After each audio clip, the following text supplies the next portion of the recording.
Lo dijo en la primera hora. Muy bien, 8:38, le agradezco a Margarita Hernández, está conectada con nosotros vía telemática, ella es la superintendenta de Economía Popular y Solidaria. ¿Cómo le va, superintendenta? ¡Qué gusto! Le tengo a la superintendenta, le tengo el video, no sé si me escucha. A ver, está como congelada. Vamos a tratar de solucionar la conectividad con la superintendenta de Economía Popular y Solidaria para hablar justamente con ella sobre las 12ª jornadas de supervisión de la economía popular y solidaria previstas para el próximo 11 de julio hasta el próximo 14, hasta el próximo 14. Ya la tengo a la superintendenta. Ahora sí, superintendenta, ya se descongeló. ¿Cómo le va? Bienvenida. Buenos días, ¿cómo está, señor Vera? Le pido disculpas. Todo muy bien, muchísimas gracias. Buenos días a usted y a todos quienes escuchan este espacio. Gracias a usted por la gentileza. Bueno, háblenos un poquito sobre las 12ª jornadas de supervisión de la economía popular y solidaria.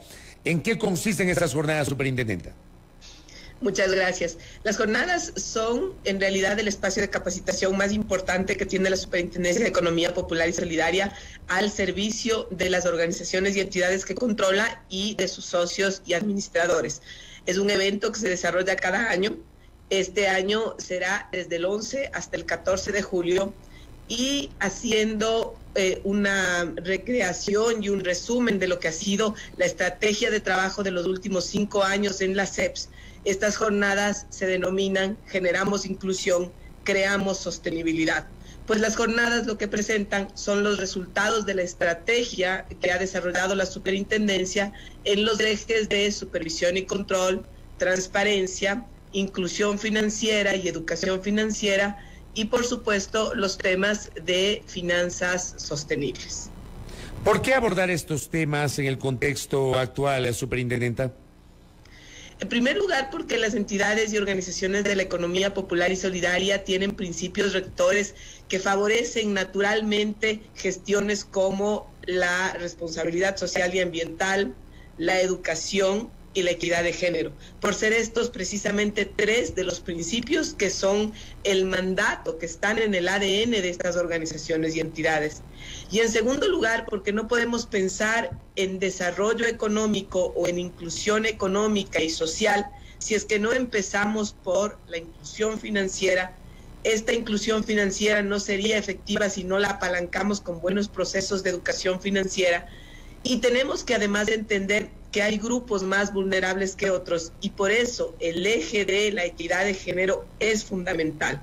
Y paralelo a esto, pensar en unas finanzas sostenibles, ya no solo desde el punto de vista del fortalecimiento de las entidades, sino desde la gestión propia de las entidades a través del crédito hacia unas finanzas más verdes, permite complementar este espectro de la sostenibilidad y la inclusión que pueden efectivamente transformar no solo la vida de los socios que integran las entidades, sino la de los entornos en donde tienen influencia. Recordemos, superintendenta Margarita Hernández, ¿cuáles son las entidades consideradas en el ámbito de la economía popular y solidaria?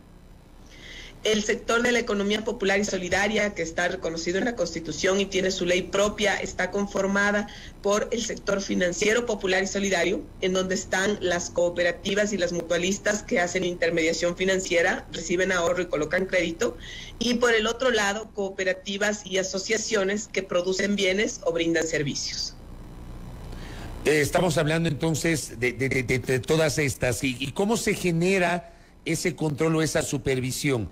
No sé si el término adecuado es hablar de control o supervisión, o son los dos, superintendenta. Son los dos en realidad, porque es la supervisión y el control a través de un sistema que considere no solo una estrategia, como es el caso de la Superintendencia de Economía Popular y Solidaria, sino una metodología clara y unos perfiles adecuados para este proceso, los que permiten que a través tanto de la supervisión como del control apalancados en la regulación se dé un fortalecimiento efectivo de las entidades y que además a través de ese fortalecimiento se busque no solo precautelar en el sector financiero, por ejemplo, los recursos que han sido confiados a estas entidades, sino también la protección de los derechos de sus socios. En el ámbito de las cooperativas, que es parte justamente del control, ¿cómo se encuentra el sector cooperativo al día de hoy, superintendenta? El sector cooperativo con corte de abril, que es el último catastro que nosotros tenemos cerrado, tiene 422 entidades. De estas 4 son mutualistas de ahorro y crédito y las otras 418 son cooperativas de ahorro y crédito. Tienen más de 5.600.000 socios, personas naturales únicas, y más de 1 millón de clientes. Si sumamos esto, son más de 6.700.000 personas, es decir, el 56,3% de la población adulta se vincula con una cooperativa o una mutualista en el Ecuador. Además, los activos del sector representan más de 25.700 millones de dólares, esto es el 21% del PIB, y en este momento eso significa que por activos las cooperativas representan el 30% del sistema financiero nacional. ¿Podemos... La cartera de crédito... Perdón. Siga, por favor. Gracias. Nada más 2 datos adicionales. La cartera de crédito representa más de 19.000 millones de dólares y los depósitos más de 20.600 millones de dólares, y ambos indicadores han tenido un crecimiento sostenido durante los últimos años. ¿Se puede decir que el sector de las cooperativas hoy es un sector sólido? ¿Hay garantías de la solidez del sistema? Por supuesto que sí, los indicadores lo demuestran, y yo creo que hay un ejercicio muy importante a propósito de los ejes estratégicos de la superintendencia, y es precisamente el de la transparencia. La superintendencia, dentro del desarrollo de este eje en su estrategia, trabajó con CAF, un portal estadístico que tiene un laboratorio de datos que se llama DataCeps, está a disposición del público en general en nuestra página web, y presenta no solo boletines estadísticos, bases de datos y documentos metodológicos, sino que hace posible que esas bases de datos puedan descargarse para que quien tenga interés pueda trabajar en ellas. La información que se presenta es la misma información que nosotros usamos para nuestros procesos de supervisión, y a través del laboratorio de datos es posible desarrollar indicadores que permiten verificar la salud financiera de las entidades controladas. Los casos, por ejemplo, de dificultades en algunas cooperativas, me parece que en esta semana incluso hubo alguna denuncia de alguna cooperativa en Santo Domingo de los Áchilas. No sé si usted tiene conocimiento e información sobre el tema, pero ¿podemos citar que son casos aislados, superintendenta? En realidad, no sé si es que lo correcto sería llamarles casos aislados. Lo que sucede es que la normativa legal vigente prevé, como no puede ser de otra manera, que quienes tienen licencia para intermediar, es decir, quienes han sido autorizados por el Estado para realizar esta actividad de intermediación financiera, deben cumplir con la normativa legal vigente. Y determinadas infracciones a la normativa se sancionan, por decirlo de alguna manera, con procedimientos como el que se está generando en este momento en la cooperativa en Santo Domingo, que es precisamente el de la exclusión de activos y pasivos. Un procedimiento que tiene que ver con el estado de las entidades y que lo que busca es precisamente apalancar o precautelar los derechos de los depositantes. Y las cajas de ahorro, que tal vez son sectores todavía más cercanos a los barrios, a la comunidad, ¿cómo se las controla? ¿Cómo se las supervisa, superintendenta? Por mandato del Código Orgánico Monetario y Financiero, estas estructuras no tienen supervisión y control. Están sometidas a los procesos de autocontrol y autogestión por parte de los socios. Lo que existe es una normativa muy restrictiva respecto de las operaciones. Estas entidades son de círculo común, de ciclo cerrado, es decir, solo pueden participar en ellas las personas que cumplen con un vínculo, por ejemplo, familiar o de trabajo, de barrio o de comunidad. Tienen límites para la intermediación, no pueden recibir recursos de terceros, no pueden tener oficinas, no pueden hacer propaganda, y entonces no necesariamente tienen que tener personalidad jurídica. Entonces cumplen con sus fines, como usted dice, con toda propiedad, desde una estructura más cercana a las personas, pero no requieren supervisión y control. Un ejemplo clarísimo de esto es que muchas metodologías de crédito se apalancan en bancos comunales, en cajas de ahorro o en cajas comunales. Metodologías donde se entregan créditos mancomunados, es decir, a un grupo de personas que son responsables del crédito, y esos créditos se gestionan a través de las cajas de ahorro, en donde una persona distribuye el valor del crédito entre quienes participan de la caja de ahorro y luego cobra para pagarle a quien otorgó el crédito en primer lugar. También esta metodología es muy útil cuando se habla de emprendimientos que están surgiendo, porque permite que quienes tienen pequeños montos de ahorro puedan apalancar las actividades del emprendimiento de los emprendedores, valga la redundancia, que forman parte de este círculo cerrado. Acá me piden que le haga una pregunta. Me dice acá una de nuestras oyentes, Cris Granda, la cooperativa de vivienda San Gregorio en Quito ha entrado en proceso de liquidación por parte de la superintendencia. ¿Cómo debemos proceder los ex socios para recuperar nuestros recursos? Me piden esa pregunta, superintendenta. Claro que sí, muchísimas gracias.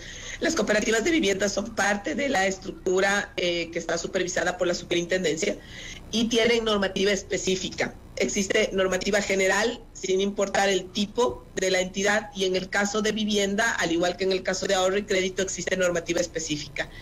No hay que olvidar que la finalidad que le da la ley a las cooperativas de vivienda es precisamente dotar de vivienda, de la propiedad de la vivienda o del terreno o de oficinas a quienes participan como socios en ellas. Entonces, dado esto, la ley lo que pone es unos límites de tiempo en los cuales la cooperativa debe cumplir con su objeto social. ¿Por qué sucede esto? Porque lo que veíamos antes de que exista la ley y que se prolongó durante mucho tiempo, son cooperativas que permanecían vigentes, por llamarlo de alguna manera, 30, 40, 50, 60 años. Y lo que pasaba ahí es que, en primer lugar, los administradores o ya no tenían posibilidad o ya no se preocupaban de cumplir con el objeto de la organización, no entregaban las escrituras de sus socios. En muchos de los casos, por el paso del tiempo, los socios fallecían, sus herederos mantenían la casa, pero no tenían las escrituras. Y luego habría todo tipo de problemas. Por ejemplo, la distribución de los terrenos en determinadas zonas cambiaba, el trazado de las calles, y entonces todo esto afectaba el proceso normal de cumplir con el objeto que, insisto, es entregarle la propiedad de la vivienda, del terreno, de la oficina al socio. Entonces, la ley pone este límite de los 5 años para cumplir el objeto de las cooperativas de vivienda, y entonces, al no haber cumplido el objeto de manera íntegra a los 5 años, entra en causal de liquidación. Lo correcto en las cooperativas de vivienda que están en liquidación es presentarse frente al liquidador con los documentos que acrediten cuáles son los pasivos o las obligaciones que la cooperativa tendría para con la persona. El liquidador verifica la información y luego de esta verificación procede según corresponde. En la mayoría de cooperativas de vivienda, de lo que se trata es de reconocer la propiedad de las personas frente a los predios o a las viviendas. Existen casos aislados en los que hay otro tipo de obligaciones, por ejemplo, servicios profesionales que no se han cancelado, facturas que están pendientes, obligaciones sobre empleados con terceros, pero todo esto lo tiene que conocer y reconocer el liquidador para que proceda según corresponde. La información de los liquidadores y las resoluciones de liquidación que emite la superintendencia son públicas. En el caso particular de la cooperativa San Gregorio, la resolución está publicada en nuestra página web, y en esta resolución además constan la información y no solo las causales, sino también la información que permite ubicar al liquidador, y esa información también es de acceso público en nuestra página web. Correcto. Superintendente, entonces, para retomar el tema de las jornadas, serán del 11 al 14, ¿dónde se van a efectuar las jornadas y quiénes pueden participar? Muchas gracias. Las jornadas tienen 2 modalidades, son híbridas. Tenemos el evento inaugural y la primera parte de las jornadas en Quito durante el día 11, con expositores internacionales de primer nivel. Vamos a hablar en paneles sobre supervisión y transparencia con actores de la DGRB, que es una organización alemana que se encarga del fomento al cooperativismo, la CCCSA, que es un organismo internacional de Centro y Suramérica relacionado con las entidades cooperativas, y la CAF. Vamos a hablar sobre supervisión e inclusión financiera con expertos del BID, de la GIZ y del Sparkasse-Stiftung de Alemania. Vamos además a tratar temas sobre el aporte de la supervisión al fortalecimiento con expertos del USAID WOCU y de la DGRB nuevamente. Vamos a hablar sobre supervisión y transparencia con ISACA, el BID y WOCU. Sobre supervisión e inclusión financiera con actores internacionales del AFI, del Banco Mundial y del KWF, que es el Banco Alemán de Desarrollo. Y luego los otros aspectos de las jornadas, que son capacitaciones y jornadas académicas a través de mesas académicas, se van a realizar entre el 13 y el 14 en formato digital. Correcto. Que le vaya muy bien en esas jornadas, superintendenta. Muy amable. Muchísimas gracias, señor Vela. Nada más cerrar este espacio invitando al público en general a que nos acompañe. Este es un espacio muy valioso para las organizaciones y de mucho interés para sus administradores y sus socios, y por eso hemos creado una página web en donde está no solo la agenda, el perfil de los expositores y la información de lo que se va desarrollando, sino que permite acceder en tiempo real a través del Facebook Live a los eventos que se están desarrollando. La página es jornadas.ceps.gov.es. También toda la información se presenta en nuestra página web y las redes sociales de la Superintendencia. Muchas gracias a Margarita Hernández. Un abrazo, muy gentil. Muchísimas gracias. Buen día para usted y para todos. Lo propio. Margarita Hernández, superintendente de Economía Popular y Solidaria, hablando sobre las 12ª jornadas de supervisión de la economía popular y solidaria y explicando el ámbito de acción justamente de este sector. 8:54 en la primera hora. Primera plana. Todas las noticias, todas las voces.